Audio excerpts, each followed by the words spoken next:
So I'd like to greet you all with the greeting of peace, the greetings of the people of Jannah.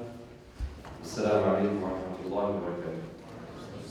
It is, first of all, it's a very humbling opportunity to be here amongst so many brothers and sisters, talking about a very not just important, but actually also a very crucial topic. Specifically for the fact that we, as the followers of Prophet Muhammad sallallahu alaihi wasallam, we're going through some very difficult and challenging times. I'm sure that everybody agrees. When we talk about consistency, we ought to speak about our beloved Prophet Muhammad sallallahu alaihi wasallam. There's no question about that. When we talk about consistency and avoiding burnout, we ought to look at the life of our beloved Prophet Muhammad sallallahu alaihi wasallam and that of the companions. However, because of the constraint of the time, I will start getting, inshallah ta'ala, directly into some, I would say, definitions. So, to begin with, speaking about the meaning of consistency. One of the fascinating things that I find in the Arabic language, for those of you who speak and understand the Arabic language, and for those who do not, I strongly urge you to get on board and to start learning, and not just to write and read. The recitation of the Holy Quran, that's indeed it's important. But learning the Arabic language itself and understanding the beauty of this language and why Allah subhanahu wa ta'ala chose the Arabic language to send down or to reveal His final message, not just to Muslims and believers as some of us think, but in fact to the entire humanity, subhanAllah. The Holy Quran was revealed in the Arabic language as a challenge for the people, not only the tribe of Quraysh, but in fact to the Arabs and the Arab world, because they were the masters of the Arabic language. So, if I sit here and talk about the Arabic language, I will go on and on and on and on, and we will not get into the topic. So I will stick with the topic, inshallah ta'ala. So, starting with consistency in the Arabic language, we call it basically tanasukh. Tanasukh al-shay. So basically, when something is holding together, when things are in cohesion, and when you are firm on something, all these go down the same, basically, meaning of consistency and the achievement of a level of performance that does not vary greatly in quality over time. So this is basically the real definition of consistency. We go to the next slide, which is the burnout. So the first word, or what comes to your mind if I ask the audience or the sisters or brothers, when you hear the word burnout, without cheating from the board, if you can just tell me what's the first thing that comes to your mind, brother? Yes? Lack of motivation. Lack of motivation. Any other comments from the sister side? Yes? Procrastination. Okay, delaying things. Yes, sister? Tiredness. One more. To make it even. Anxiety, yes. So basically it's a state of emotional, physical, or mental exhaustion. So in other words, you feel like you're exhausted, you don't have energy, you feel like that you're depleted, whether that's a physical or emotional or mental feeling, right? So this is basically the meaning of burnout. And whenever we talk about being burnt out, it's important to know that in the medical field, or in science, they relate burnout to two things: stress and sadness, which is, subhanAllah, two things that are very kin to being burnt out. When you feel burnt out, you feel sad, you feel stressed, you feel helpless, you feel that, you're neglected, and there are many other, subhanAllah, emotional and physical, or I should say mental feelings that you can go through. This is kind of not related to what we're talking about. However, these are the different types of being, feeling burnt out. The neglect burnout, the under-challenge burnout, and all that. And I'd like to just focus a little bit on the neglect one, because subhanAllah, this is something that a lot of us as Muslims go through or feel. And this applies across to every Muslim, including our new Muslim brothers and sisters, the believers. They feel that sometimes, subhanAllah, and I've met so many of our new Muslim brothers and sisters, the believers, who feel that kind of burnout not because they don't have the momentum, not because they lost enthusiasm, not because they lost interest. It's because they feel neglected. They feel that they're trying to get help. They need help. They're seeking basically attention, not just for the sake of attention, rather, but also for the sake of seeking knowledge, so that they can grow, they can build themselves to be a better part or a better addition to the Muslim Ummah. But subhanAllah, eventually they get what? They feel burnt out because they kept seeking that help and that attention, but subhanAllah, they reach to a point where that they feel depleted emotionally. They feel like people are not paying attention. And subhanAllah, I'm sure that most of us here can attest to that. I'm sure that many of us have been, right? You have been to masajid or Islamic centers where you attend maybe I should call it ceremony or party, I don't know, of someone, reverting to Islam, taking their shahada, right? And then subhanAllah, what do we hear after that?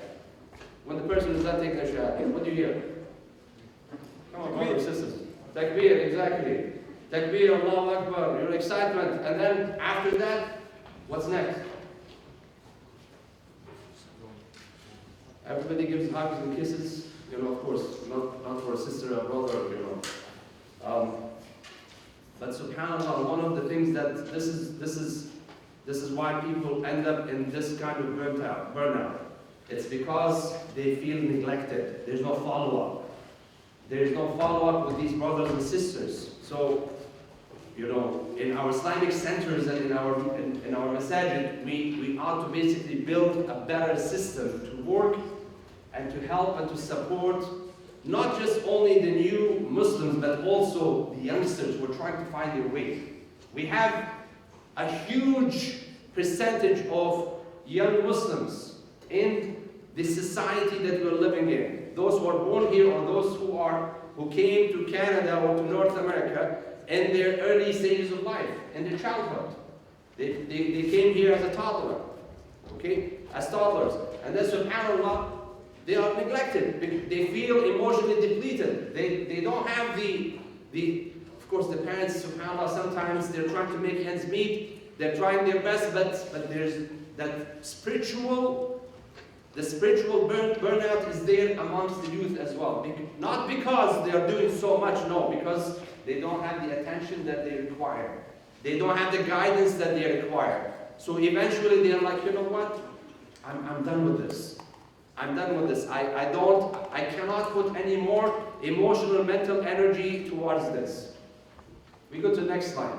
So, the definition of tribulation, mihna. The reason I put that quote there, it's because, subhanAllah, it's very interesting. The moment we think about tribulation, the moment we think about calamities, masa'ib, the moment we think of difficulties and hardship, we always think about something very terrible. Isn't that right? That's right. That's the case, right? Whenever you hear about musibah, tribulation, difficulty, hardship, you think you're like, oh my God, again, like, I might really have to deal with this again. Oh Allah, when is this going to be over? Why me? Right? All these questions that come to your mind. You know, regardless of what stage of your life you're in, whether you are a student, whether you are, you know, a married man or woman, whether, you know, you are at a later stage of your life. SubhanAllah, this question always, or this presumption of mihna, that's what we call it in Arabic language, comes to our mind. However, this is a quote that I put there in Arabic language. It goes, وَفِي الْمِحَنِ مِنَحْ. وَفِي الْمِحَنِ مِنَحْ. Mihan is the plural of mihna, which means tribulation or difficulty or hardship, right? And minah is the plural of minha. Minha, for some of us who speak Arabic language, minha actually means a grant.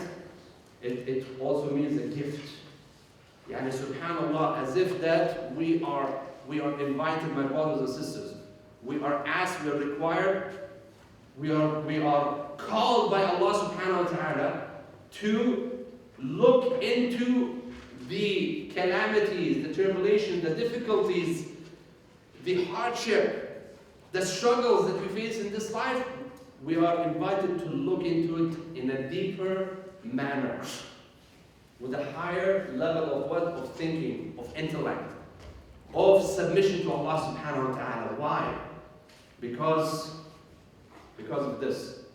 Because there are gifts in the what? In the calamities that you go through. And if you want to find an example, the best of the examples I can give you, of course, in the life of the Prophet Muhammad, there are so many of them. Just read Surah Yusuf. Just recite Surah Yusuf, the chapter that's named after Prophet Yusuf alayhi salam. Just read that.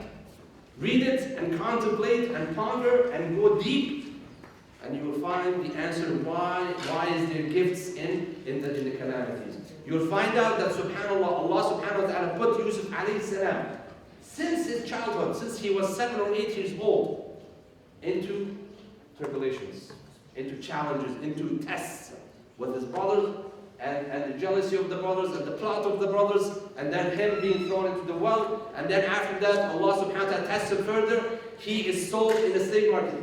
I want you to just imagine for a second that you come from such a noble and a very, subhanallah, highly valued, respected family. Yusuf alayhi salam was not just a prophet, he was the son of a prophet, the son of a prophet, the son of a prophet. So he comes from a very, subhanallah, pure lineage. And despite that, Allah subhanahu wa ta'ala put him through these tests. So from there, he's sold in the slavery market, and then he goes into Egypt. He's a slave in the house of the minister of Egypt. And then after that, Allah tests him in, subhanallah, in another test. Another test in his honor with the wife of the minister. And then further with the rest of the women. Then he is thrown into the jail, accused of something that he did not even think of. Then so many years in the jail. And all that, what was it at the end? Can anybody help me out here quickly? What was the gift that was in all those years of tribulation? Somebody might say, oh, you know what? I'd rather, you know what? Just let me out of this, Allah. Let me out of this. I don't want to go through all that so I can get one thing, right? This is what we're thinking. Yes, brother? He became the treasurer, the minister of treasury of the state of Egypt at that time. Not only that, but Allah subhanahu wa ta'ala made his dream that he had in his childhood come true. Allah subhanahu wa ta'ala gave him the hikmah. Allah subhanahu wa ta'ala taught him so many things. And he was one of the chosen servants of Allah subhanahu wa ta'ala. Sometimes they say, I need, inshallah ta'ala, all of us to listen to this attentively. The scholars, our scholars teach us that they say that, by Allah, if the servant knew what Allah subhanahu wa ta'ala has hidden from gifts in the musibah, in the calamity, in the hardship that he or she is facing, they would have, subhanallah, melted down out of compassion and love to Allah subhanahu wa ta'ala. Could you just imagine that, subhanAllah? Because all we think about is what we see in front of our eyes. This is the reality, right? But subhanAllah, Allah subhanahu wa ta'ala gives us so much, even in the calamities. And if we talk about the Prophet sallallahu alaihi wasallam, it's the same example. Born as an orphan, subhanAllah. And then he loses his mother at the age of 6. And then after that, his grandfather. Then, subhanAllah, the list of subhanAllah tribulation tests goes one after one. So basically, this is the meaning of tribulation. Tribulation is the great trouble or suffering, subhanAllah. Now, before we get into the actual, how can we avoid, being burnt out while we're facing challenges, right? Like the one that we are in right now, subhanAllah, with our brothers and sisters in Palestine, in many different parts of the world, or even between you and yourself. You might be going through some hardship. Maybe you are thinking, I'm deeply drowning in debt because I am trying to become a doctor or an engineer, right? There are most of us students who are in debt, and they're probably thinking, how am I going to deal with this? Inflation, this, that. So many subhanAllah difficulties. So these are some facts that we have to agree on. And if you don't agree with any one of them, I want you to put your hand up for me, please. Okay? Because we need to have a talk. Now, I don't mean that you're in trouble, but... So this is the first one. لَقَدْ خَلَقْنَا الْإِنسَانَ فِي كَبَدٍ. Allah subhanahu wa ta'ala is telling us in Surah Al-Balad that He created mankind in a state of what? Kabad. What does kabad mean? Anyone? Yes, brother? Loss. Are you a sheikh, brother? Yeah. You're raising your hand every now and then, mashallah. Yes, go ahead. Loss. Sisters? Kabad, what does kabad mean? Yes? I can't hear you. Trials? Tiredness? You're getting close. Yes, young man. Blood clot? No, that is alaq. But good try though. Kabad means, it means basically struggle. لَقَدْ خَلَقْنَا الْإِنسَانَ فِي كَبَدٍ. As mankind, as human beings, we are created in a state of struggle. You tell me, were you struggling when you were in the womb of your mother or no? Were you or not? You were not? I don't think you remember, bro. I'm sure that you were in a big struggle. Subhanallah, I tell you, this ayah, wallahi, applies to every stage of the life of a human being. Every stage. From the time that Allah subhanahu wa ta'ala creates you in the womb of your mother, from there on to, subhanallah, to the state of labor, and then from there to birth, and then after birth, and then your childhood, and then your subhanallah, you become a toddler, you start growing, then you reach your teenage stage, you become a young man or woman, and it keeps going on. Allah subhanahu wa ta'ala in Surah Al-Rum, Allah alladhi khalaqakum min da'f, that He created you from a state of what? In a state of weakness. Then from there what? Then it goes up. It goes up from there, right? ثُمَّ جَعَلَ مِن بَعْدِ ضَعْفٍ قُوَّةٍ. Then you go to the highest point, the peak, the stage of youth. And then after that again, it goes down. It goes down from there. ثُمَّ جَعَلَ مِن بَعْدِ قُوَّةٍ ضَعْفًا وَشَيْبًا. It's weakness and also gray hair, subhanAllah. This is the reality of human beings. Number two, fact number two. لا يكلف الله نفسا إلا وسعها. Allah subhanahu wa ta'ala. This ayah, I'm sure that we have heard it probably millions of times, right? It's a part of the last verse of the Surah Al-Baqarah, the second chapter of the Holy Quran. لا يكلف الله نفسا إلا وسعها لها ما كسبت وعليها ما اكتسبت.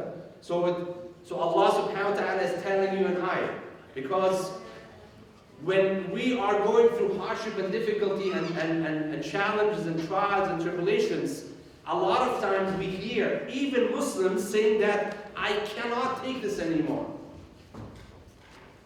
And I'm sure that you can relate to that. Oh Allah, this is too much for me. You gotta watch what you're saying, brother and sister. Because Allah subhanahu, this is a universal fact. This is a law of Allah subhanahu wa ta'ala. Allah will not put over you or overburden you with something that you cannot bear. Allah will not do that. Allah subhanahu wa ta'ala says it clearly in Surah Al-Baqarah, لا يكلف الله نفسا إلا وسعها. Wus'ah means the scope, the ability, right, of subhanAllah, of one's soul. There is no way that Allah will put something on someone that he or she cannot bear. This is fact number 2. Fact number 3. إِنَّ اللَّهَ لَا يُغَيِّرُ مَا بِقَوْمٍ حَتَّى يُغَيِّرُ مَا بِأَنفُسِهِمْ. That Allah subhanahu wa ta'ala shall not change the state of any group of people until they initiate the change from within themselves. You're expecting your status, your status quo to change. You have to initiate that change. Don't wait for someone else to come and help you. Do not wait for somebody else, because no matter how many people you're expecting or you're turning to help you, someone, if not majority or all of them, some of them, at least some of them, a few of them, will turn you down. Why? Because they're human beings. And look at the example of our brothers and sisters in Gaza right now. How many people around the world are letting them down? Huh? How many times have you seen footages and videos and subhanAllah, statements and messages that they feel let down? They feel let down, right? This is why you keep hearing them saying Alhamdulillah. This is why you keep hearing them saying Allah is there for us, right? So in other words, the change has to come from within yourself. You're going through some hardship, you have some mental health challenges, you're going through some tough time in your life, in your relationships, whatever it is. You got to know that Allah will not change your position until you start that change from within yourself. This is fact number 3. What was the number 1? Let me see if you're paying attention. Yes, sister. Yes, state of struggle. Thank you very much. What's number 2? Just to see if you are following up with me. Yes. Yes, that Allah subhanahu wa ta'ala does not overburden a soul. And this is number 3. No change until you start it. Okay? To keep it simple. Number 4. This is the hadith of the Prophet Muhammad sallallahu alaihi wasallam that's narrated by Aisha radiallahu anha. And I'm sorry if it's not clear. I'll read it off for you. That the Prophet sallallahu alaihi wasallam was asked about what is the best form of deed. What is the best form of deed? Okay? So in Arabic, سئل رسول الله صلى الله عليه وسلم أي العمل أحب إلى الله. What are the most beloved types of deeds to Allah subhanahu wa ta'ala? What did he answer? He said, أدومها وإن قل. Meaning that actions that are consistent, the topic. Actions that are what? That are consistent. Meaning that you do something consistently. Even if you do it once a month, once a week, once every 2 weeks, every other Saturday, or every day, once every day, whatever it is. As long as you're what? You're sticking to that plan and you're remaining consistent. You're staying firm. You're not wishy-washy. You're not doing it, 1 week you're doing it, for example, 3 times, and then, you're like, oh, I'm kind of getting tired, I'm just going to do it whenever, right? That's not going to work. So consistency is very important.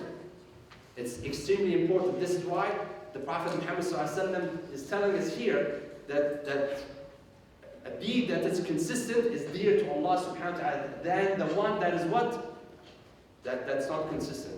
In other words, the Prophet ﷺ is teaching us something else here that's hidden in this hadith, which is that Allah subhanahu wa ta'ala focuses on what? On quality over what? Over quantity.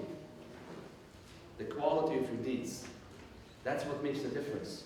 You can do something once a month or once a year, but it is more impactful because of the fact that you keep doing it the same time every year. Why do we fast Ramadan every time in Ramadan?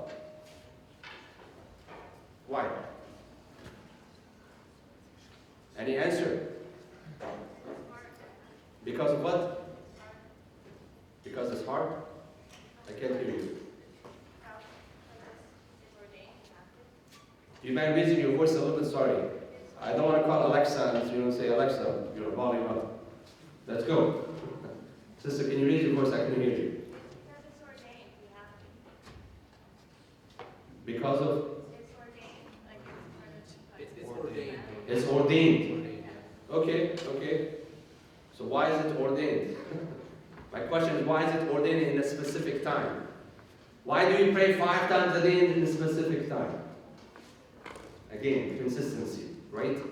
It's the same thing. This is why the Prophet ﷺ says in the hadith that, that a prayer, until the next prayer, it's what? It wipes away the sin in between, subhanAllah. Of course, I'm not giving you what you call a rain check to go sin between every prayer, right? That's not the point here. The point is that, subhanAllah, we're human beings. You can do mistakes, subhanAllah, you can fall into, forgetfulness, doing something, without intending to do wrong, right? So, and then the same thing, wa Ramadan, wa Jum'ah ila Jum'ah. Then Jum'ah to Jum'ah, subhanAllah, Friday to Friday. Again, consistency. We pray the Friday prayer every Friday, every week, at a specific time, at the same time, because of the same reason. Consistency is important. And Ramadan, that's our annual consistency. And Hajj is once in a lifetime.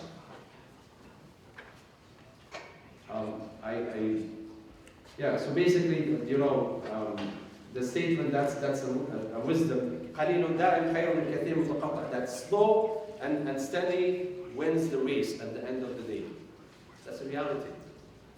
That's a reality. And subhanAllah, the statement of Imam Ibn al-Qayyim, may Allah subhanahu wa ta'ala have mercy upon him, when he spoke about the horses in the racetrack at the end of Ramadan. And he said that, subhanAllah, when Ramadan starts, we're just around the corner from Ramadan. When Ramadan starts, subhanAllah, we are in a state of what? As soon as Ramadan starts, everyone, this goes back into the same issue about consistency. That subhanAllah, we get excited in the beginning of Ramadan. We're so pumped up, right? We're so excited when pumped up, and subhanAllah, it's like you want to finish the whole Quran in 3 days. Seriously.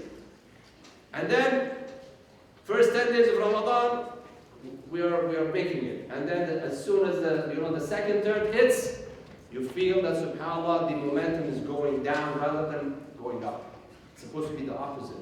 You're supposed to keep the best of the energy for the end. Just like the horses, as Imam al-Qayyim said, may Allah have mercy upon him. It's just like the horses. He said, learn from the horses. When they're at the racetrack, what do? Slowly and gradually and consistently, and then when the last basically lap or round comes, that is when they put the best of their energy, because it's the end. You gotta make it to the end line. You have to make it to the finish line, right? This is why slow and steady wins. Okay, now let's go to the actual topic, the secret steps. I'm not sure how much time do I have.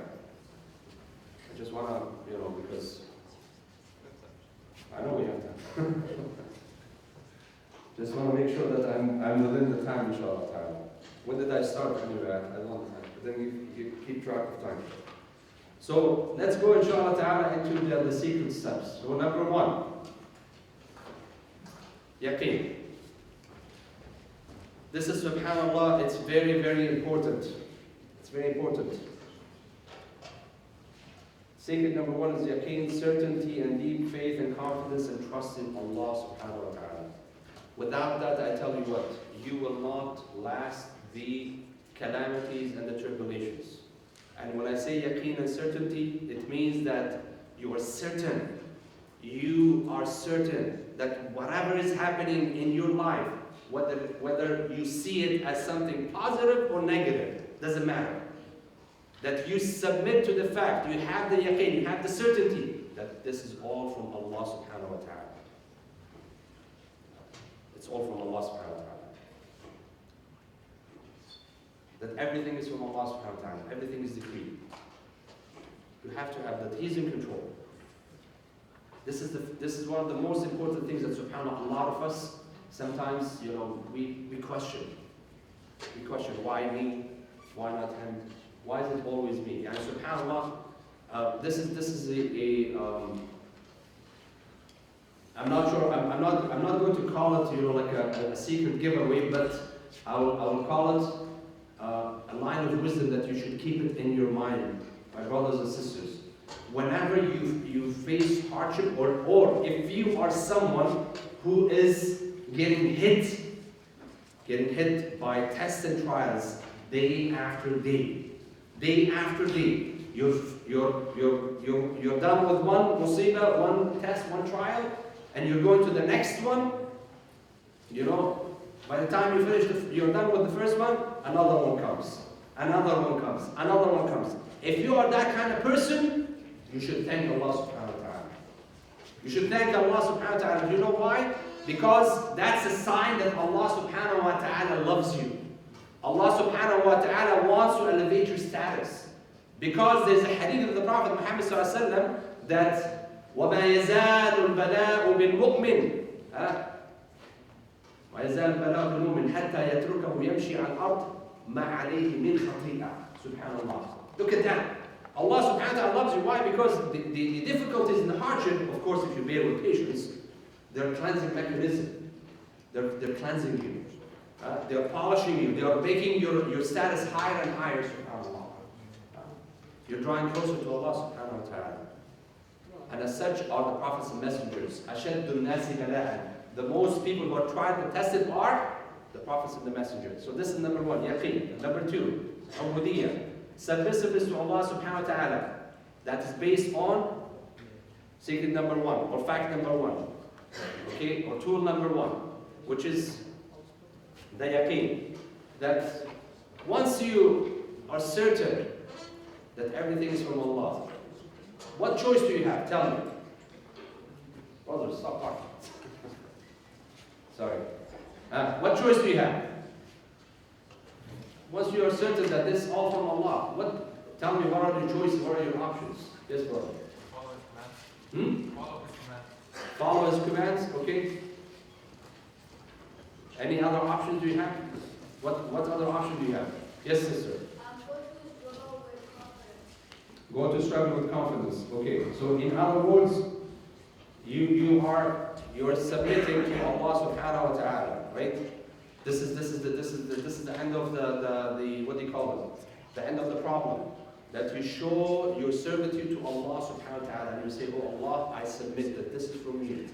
And I'll do everything I can in my hand, and in my scope, and in my capability, and in my reach to go through this. But I need your help. You gotta show your help. You show your helplessness to Allah subhanahu wa ta'ala. And that's part of the ubudiyyah. Number three, taslim, which is again submission and complete acceptance that this is Allah subhanahu wa ta'ala's decree. Number four, tawakkul, reliance on Allah subhanahu wa ta'ala. This is one of the things that, subhanAllah, my brothers and sisters, I have to tell you, by Allah, that we are learning from our brothers and sisters in Gaza. Reliance on Allah subhanahu wa ta'ala, tawakkul on Allah. There's a difference between two things. There's dependence on Allah, reliance on Allah, and there's also what we call, how are you looking at me? Am I out of time? We're good, okay. I like to, give the people a hard time sometimes. So, tawakkul, reliance on Allah subhanahu wa ta'ala. The other part is, subhanAllah, my brother and sister, this is something amazing. There's a huge difference between tawakkul and tawakkul.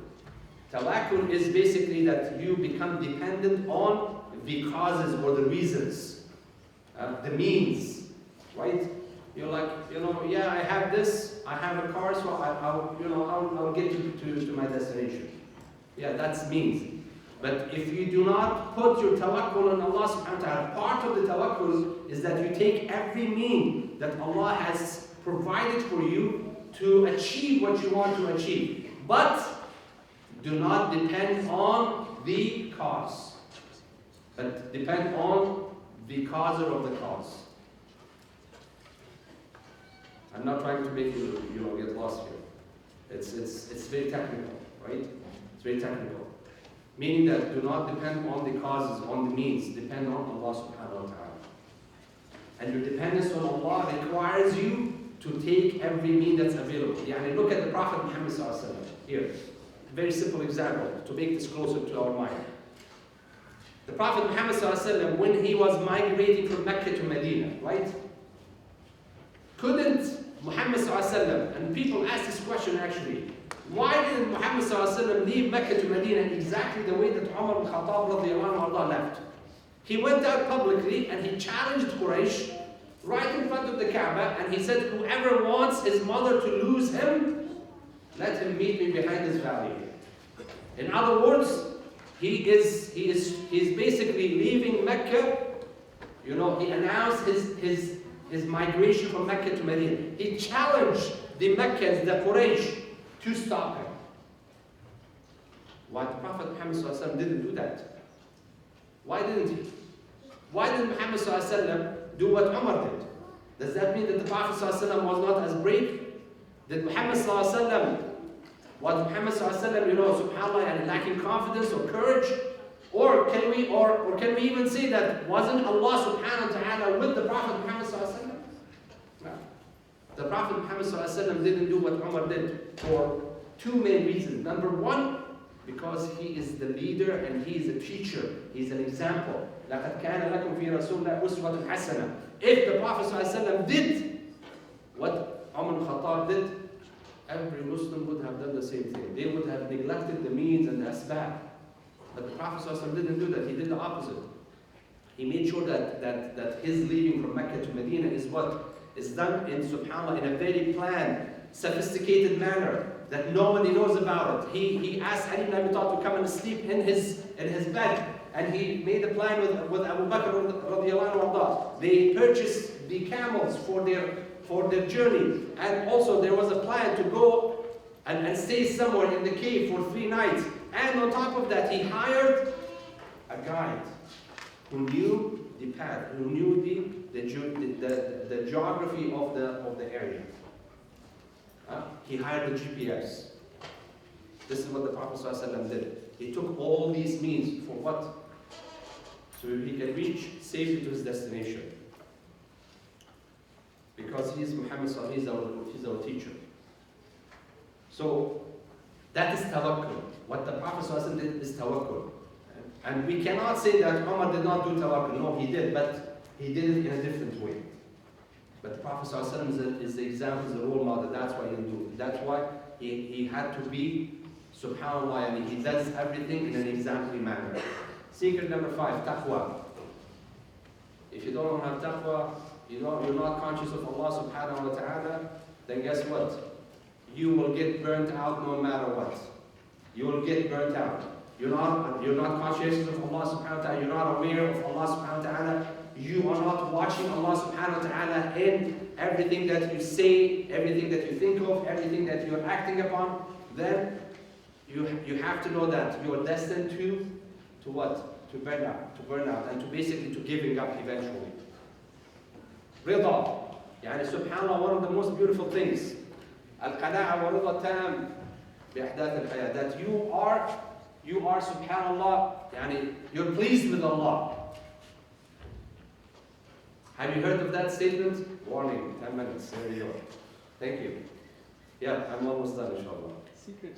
That's okay, no. There's no secrets in the room, brother. Everybody has to know what's going on here.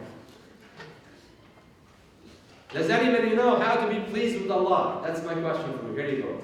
How can you be pleased with Allah subhanahu wa ta'ala? Have you heard of that statement? Huh? It's in the Quran, by the way. رَضِيَ اللَّهُ عَنْهُمْ وَرَضُوا عَنْهُ. Yani subhanAllah, if you want to continue and have the momentum and not feel burnt out or exhausted while you're going through hardships and struggle, because your whole life is struggle, right? At the end of the day, every stage of your life is a struggle, as we said earlier. So, one way to go through it is that you are pleased with Allah. And this is so beautiful, subhanAllah, that you are pleased with Allah subhanahu wa ta'ala. Imagine Allah subhanahu wa ta'ala wants you to be pleased with Him. Just think about that for a moment. And in Jannah, Allah subhanahu wa ta'ala, this is subhanAllah, it's so beautiful and amazing. Allah subhanahu wa ta'ala, when He gives His servants everything they could have wished for or thought of in Jannah, after that Allah subhanahu wa ta'ala reveals Himself to them, they forget everything, then Allah subhanahu wa ta'ala asks them, are you pleased? Are you pleased? Then Allah subhanahu wa ta'ala will, of course the servant will say, how could we not be pleased with Allah? You gave us everything. We saw you. What else is left? And then Allah subhanahu wa ta'ala will say, how about if I tell you that I'm pleased for you eternally, forever? And that's it. That's it. And Allah subhanahu wa ta'ala asks the servants again, are you pleased with me now? Yeah, subhanAllah, look at that. So in other words, if you want that kind of subhanAllah status with Allah subhanahu wa ta'ala in Jannah, you ought to be pleased with Allah here. You ought to accept, and accepting what comes from Allah, it doesn't mean that you what? لا يعني التسليم التسليم والخنوع والخضوع. It does not mean that you are submitting to the what? It does not mean that you're submitting or that you're giving up. That's two different things between submitting to Allah and submitting to the calamity or the difficulty or the challenge. Two different things. You submit to Allah. You're pleased with Allah subhanahu wa ta'ala, but you do not give up. This is why you're not giving up. This is why you continue the fight.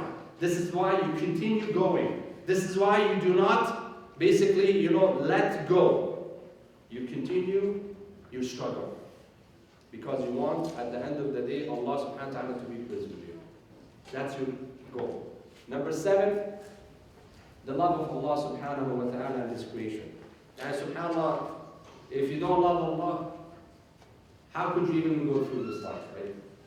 This is why, subhanAllah, my brothers and sisters, and I'll make this quick. Sometimes we hear of people, subhanAllah, and they're wealthy. They're wealthy. They have everything they want in this side of life. They have, subhanAllah, the mansions. They have the money. They have the glamorous life. They have the fame, and you name it, they have it. But at the end of the day, one day you hear that the person committed suicide. You know why? Because they felt empty here. They did not have that, subhanAllah, love of Allah subhanahu wa ta'ala in their heart. This is why they're like, this life is meaningless. I got everything I want, and then what? Number 8, very important. Very important. وَاسْتَعِينُوا بِالصَّبْرِ وَالصَّلَاةِ وَاسْتَعِينُوا بِالصَّبْرِ وَالصَّلَاةِ. SubhanAllah, when you are finding it difficult to go by, make sure that you seek Allah's aid and assistance through what? Through 2 important things. Sabr, patience, and salah. And they are twins. Salah teaches you how to be patient, because it teaches you how to be consistent, and vice versa. Sabr teaches you how to be what? To be consistent with your prayer. وَاسْتَعِينُوا بِالصَّبْرِ وَالصَّلَاةِ. And this is why Muhammad sallallahu alaihi wasallam كان عليه الصلاة والسلام كلما همه أمر أو حزبه أمر صلى. The Prophet sallallahu alaihi wasallam, whenever he found that subhanAllah, he's getting close to that, stage of burnout, he's getting stressed, he's getting depleted, the Prophet sallallahu alaihi wasallam would rush to pray. Number 9, فَإِذَا فَرَغْتَ فَانْصَبْ وَإِلَىٰ رَبِّكَ فَارْغَبْ. So what does this mean in relation to what we're talking about, avoiding burnout? It means that every time you're done with the task, do not just jump into the next one. No. It means فَإِذَا فَرَغْتَ فَانْصَبْ. It means that, subhanAllah, there's a hidden message here. That every time you're done with, subhanAllah, one task, you're done with one struggle, you're done with one basically, accomplished one thing, you gotta take a break. You gotta look after yourself. Because you don't want to get burnt out. Then you go on to the next one. And this is, by the way, the advice of Allah subhanahu wa ta'ala to the Prophet Muhammad sallallahu alaihi wasallam, which is an advice for all of us. وَإِلَىٰ رَبِّكَ فَارْغَبْ. And you have to be constantly traveling or basically drawing closer to Allah subhanahu wa ta'ala. This is very important, my brothers and sisters. Remember this, that this ayah, this verse in front of you, in Surah Al-Shaq, فَإِنَّ مَعَ الْعُسْرِ يُسْرًا إِنَّ مَعَ الْعُسْرِ يُسْرًا. It is one of the most important fuels for us to keep going. 5 minutes, inshallah ta'ala. Yes, thank you. I'm there, almost there. فَإِنَّ مَعَ الْعُسْرِ يُسْرًا إِنَّ مَعَ الْعُسْرِ يُسْرًا. When this ayah was revealed, the Prophet ﷺ came, subhanAllah, with his face glowing to the companions. جاء الرسول صلى الله عليه وسلم للصحابة مبتسما. As if that, subhanAllah, there is something very exciting that he wants to deliver to them. And what was that exciting news? That the Prophet ﷺ said, لَقَدْ جَاءَكُمُ الْيُسْرِ, that ease has come to you, all the believers. Ease has come to you. لَنْ يَغْلِبَ عُسْرٌ يُسْرَيْنِ, that subhanAllah, one hardship, one difficulty cannot overcome what? 2 eases. Why? Because when there's a hardship, subhanAllah, one of the things that the scholars used to say, whenever I see a hardship, I used to believe, I used to get, subhanAllah, relieved and relaxed. Why? Because I know that the ease is coming after. In other words, you gotta have that, subhanAllah, that hope in Allah subhanahu wa ta'ala that there is a light at the end of the tunnel. Don't get hopeless. Keep going. Number 11, وَلَا تَهِنُوا وَلَا تَحْزَنُوا وَأَنْتُمُ الْأَعْلَوْنَ إِن كُنتُم مُؤْمِنِينَ. It's a conditional statement. And the condition is that if you are a believer, ask yourself this question. If you are a believer, then there is no space. There shouldn't be a space in you for what? For feeling basically weak or let down, because you are higher. You are a winner. You are victorious at the end of the day. But as long as you believe in Allah, you submit to Him, you have your reliance, you believe in Allah subhanahu wa ta'ala, and you submit to Him, and you also believe that Allah subhanahu wa ta'ala is testing you for a good cause, for a good reason. And that is that Allah subhanahu wa ta'ala loves you, and Allah subhanahu wa ta'ala wants to elevate your status in this dunya and also in the akhirah. So, no need to feel sad and if you do, you gotta push that feeling away. You gotta let it out. Whatever is bothering you, this is subhanAllah, one of the things, my brother says, you gotta remember. A lot of us nowadays, subhanAllah, we have a difficulty with what? Finding someone that we can talk to. We can vent to. Of course, somebody that you can trust. And if you keep searching and searching and you don't find anyone that you can relate to, you can basically trust enough to let your, subhanAllah, whatever, those heavy loads inside your heart and mind, talk to Allah subhanahu wa ta'ala. Number 12, فَاثْبُتُوا وَاذْكُرُوا اللَّهَ كَثِيرًا لَعَلَّكُمْ تُفْلِحُونَ. 2 minutes, I'm done. That's good. We're there. One more slide and I'm done. فَاثْبُتُوا. One of the, subhanAllah, the most important, powerful components of staying on track and not feeling burnt out is ذِكْرُ اللَّهِ عَزَّ وَجَلَّ.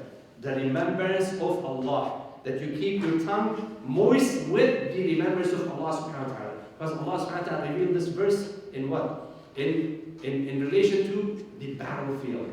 When we face the enemy. And guess what? You're facing the enemy day in and day out. Shaitan is your biggest enemy. In order for you to stand firm and to continue and to have that momentum, it's okay to go up and down, but do not give up. And one of the reasons, or one of basically the tools that will help you not to give up is remembering Allah subhanahu wa ta'ala. ذِكْرُ اللَّهِ عَزَّ وَجَلَّ. Do tasbih, do istighfar. Say la hawla wa la quwwata illa billah. Remind yourself of your weakness. And at the same time, remember that you're empowered by Allah subhanahu wa ta'ala. The last one, this is the most important one. أَلَا إِنَّ نَصْرَ اللَّهِ قَرِيبٌ. أَلَا إِنَّ نَصْرَ اللَّهِ قَرِيبٌ. Remember that you achieving your goal is very close. Victory is close. Success is close. It's near. It is near only if you think about it with a positive, approach, and you look at it that it is close. It's right there. I can do it. But if you say, you know what, oh my God, for me to become a doctor, 11 years. To get my bachelor's, 4 years, I've already gone 12 years to school. You're setting yourself for failure. But if you take this ayah and you apply it in every, subhanAllah, task that you have to achieve in your life, that's it. you will know that achieving your goal, achieving success is near. As long as you think of it near, as long as you know that it's near, Allah subhanahu wa ta'ala will make it possible for you. At the end, I ask Allah subhanahu wa ta'ala to grant us all consistency. Say Ameen. I ask Allah subhanahu to grant us all persistency. I ask Allah to grant us all patience. I ask Allah to make us among those who hear the best of the words and apply them in their lives. وصلى الله وسلم على سيدنا ونبينا محمد وعلى آله وصحبه أجمعين.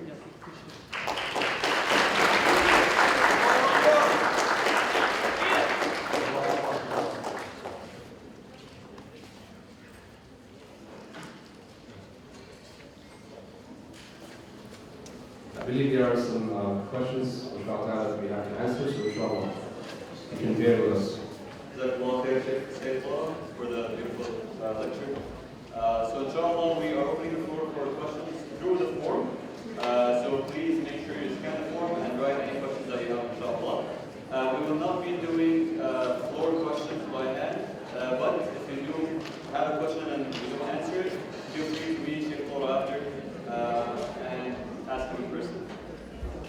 So the first question we have, inshallah, is how can one recognize? Okay, let's do counting, eh? Okay, at the count of 3, if we can, if everybody can, inshallah, listen attentively. May Allah reward you all. 1, 2. See, before I even said 3, it was part of it. It works. Let's go. Okay, first question. Let's go, inshallah. Okay. How can one recognize the signs of burnout when facing trials and tribulations? How can you recognize it when you're facing? So the question is, how could you recognize the signs of burnout? I have to tell you something. Whoever asked the question, the brother or the sister, the best way to recognize, that you are getting burnt out or that you are giving up, is to look at what you're doing yesterday or the day before yesterday and compare it to what you're doing now. That is the best way to go. So in other words, subhanAllah, this question actually applies to so many situations, including Ramadan, right? When Ramadan is done, what do we do normally? Burnt out, right? Everybody feels kind of like, I'm done, I've done enough for the year, bro. That's it. I'm good to go until next Ramadan. I can go and party now, right? So if you see yourself, as the scholars say, if you see yourself that your status is getting worse than what it was, in other words, you're not staying plateau or you're not basically going upwards, then that tells you that you're getting depleted and that you're getting burnt out.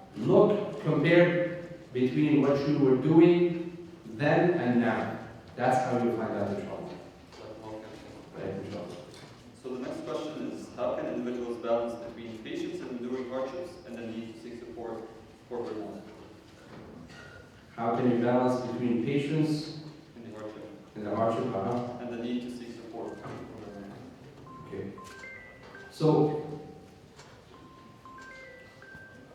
we gotta understand that when somebody tells you that you have to be patient, okay, this is one of the, and I need your attention to this, brothers and sisters, because this is very important. A lot of times, and especially when sisters come for counseling, they are going through some sort of difficulty in their life. I hear somebody talking. I don't know where it's going. Mister. It's okay. That's okay, no worries. No, I'm just cool, I just call people out. Ihsan is a buddy. So we're cool with that, inshallah. So, a sister comes to an imam, okay, seeking basically counsel. She's feeling burnt out, or she's in her, for example, marital relationship, right? And guess what the imam tells her? Sister, be patient. Okay, anything else? Like, no, what else do you want? I'm telling you to be patient. Sister, fear Allah, right? So the complaint that we're getting is that, subhanAllah, that telling somebody just to be patient, it's actually, it's what? It's an offensive statement. Why? Because you are suggesting that the person has not been patient throughout, for example, 15 or 20 years of marriage. They came to you because what? Because they're losing their patience. This is why they came to the counselor or the imam for help, right? So basically, to answer the question, how can you balance between the two? The balance is that, number one, everything has a limit, even patience. Let's be honest with each other. And the only one who does not have a limit for his patience is Allah subhanahu wa ta'ala. As-sabur. As-sabur. You cannot be that person. Don't think that you are a superman or a superwoman, or what's that other cartoon? The World's what? World Girl or something? The girl that flies. Or the devil. Wonder Girl? Wonder Woman. You're not that. You can't be. You cannot be that person.